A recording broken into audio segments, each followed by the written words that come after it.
트럼프, 중국산 수입품 145% 관세 인하 예고. 도널드 트럼프 대통령이 중국산 수입품에 부과된 145%의 고율 관세를 인하할 계획이라고 발표했습니다. 이 소식은 야후 파이낸스와 주요 경제 매체들을 통해 보도되었으며 트럼프 대통령은 이러한 조치는 미국 경제의 회복과 소비자 부담 완화를 위해 필수적이다라고 강조했습니다. 그는 또한 중국과의 무역 불균형을 시정하기 위해 추진했던 고율 관세가 이제는 목표를 달성했다며 이제는 완화가 필요하다고 설명했습니다. 이번 발표에 따라 미중 무역 긴장 완화에 대한 기대감이 높아졌으며 이는 미국 증시에 긍정적인 영향을 미칠 것으로 예상됩니다.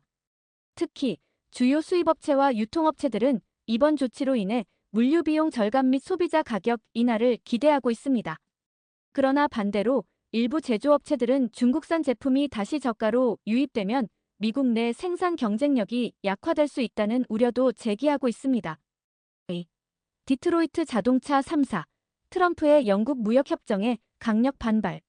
트럼프 대통령이 추진 중인 영국과의 새로운 무역협정에 대해 디트로이트의 3대 자동차 제조사들이 강력히 반발하고 있습니다.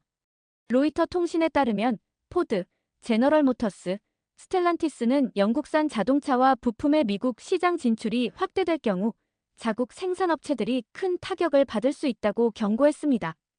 특히 이번 협정에는 영국산 전기차에 대한 관세 면제와 부품 공급망 확대가 포함된 것으로 알려지면서 미국 내 일자리 감소와 생산 비용 증가에 대한 우려가 커지고 있습니다. 이에 대해 트럼프 대통령은 미국의 글로벌 경쟁력을 강화하기 위한 조치라며 자동차 산업이 미래를 대비하려면 글로벌 시장 개척이 필수적이라고 반박했습니다. 3. 트럼프, 파월과의 만남 일축벽에 대고 말하는 것 같다. 도널드 트럼프 대통령이 제롬 파월 연준 의장과의 면담을 강력히 일축했습니다. 야후 파이낸스에 따르면 트럼프 대통령은 그와 대화하는 것은 벽에 대고 말하는 것과 같다며 파월 의장이 경제 회복에 대한 이해가 부족하다고 비난했습니다. 트럼프 대통령은 연준이 지나치게 신중한 금리 정책을 펼치고 있다고 비판하며 미국 경제는 더 빠르게 성장할 수 있는 잠재력을 가지고 있음에도 불구하고 연준의 보수적인 정책이 발목을 잡고 있다고 주장했습니다. 이 발언 이후 금융시장에서는 연준의 향후 정책 방향에 대한 불확실성이 더욱 커졌으며 일부 투자자들은 금리 인하 가능성에 베팅하는 모습을 보이고 있습니다. 4.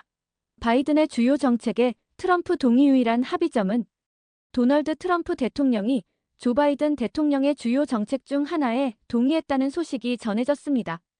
야후 파이낸스에 따르면 트럼프 대통령은 바이든이 추진하고 있는 특정 무역 보호 조치에 대해서는 긍정적인 방향이라고 평가했습니다. 구체적으로 어떤 조치인지에 대해서는 명확히 언급되지 않았으나 트럼프는 미국의 산업 보호와 일자리 창출에 기여하는 정책이라면 당파를 초월해 지지할 것이라고 발언했습니다. 이러한 발언은 민주당과의 정책 협력 가능성을 시사하는 동시에 2024년 대선을 앞두고 중도층을 공략하려는 전략으로 해석되고 있습니다. 어도비 미 정부 소프트웨어 가격 인하 DOGE 검토 후 결정. 블룸버그에 따르면 어도비가 미국 정부를 대상으로 하는 소프트웨어 가격을 대폭 인하하기로 결정했습니다. 이번 결정은 DOGE의 검토 결과에 따른 것으로 정부 예산 절감을 목표로 진행되었습니다.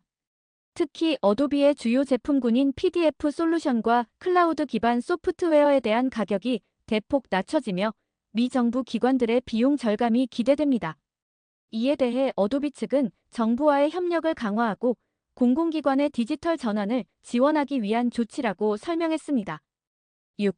코인베이스, 매출 급증에도 1분기 순이익 감소.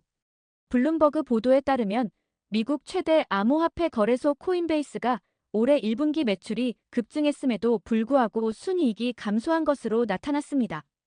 코인베이스의 매출은 전년 동기 대비 5.06% 증가했으나 운영비용 증가와 마진 축소로 인해 순이익은 오히려 하락했습니다.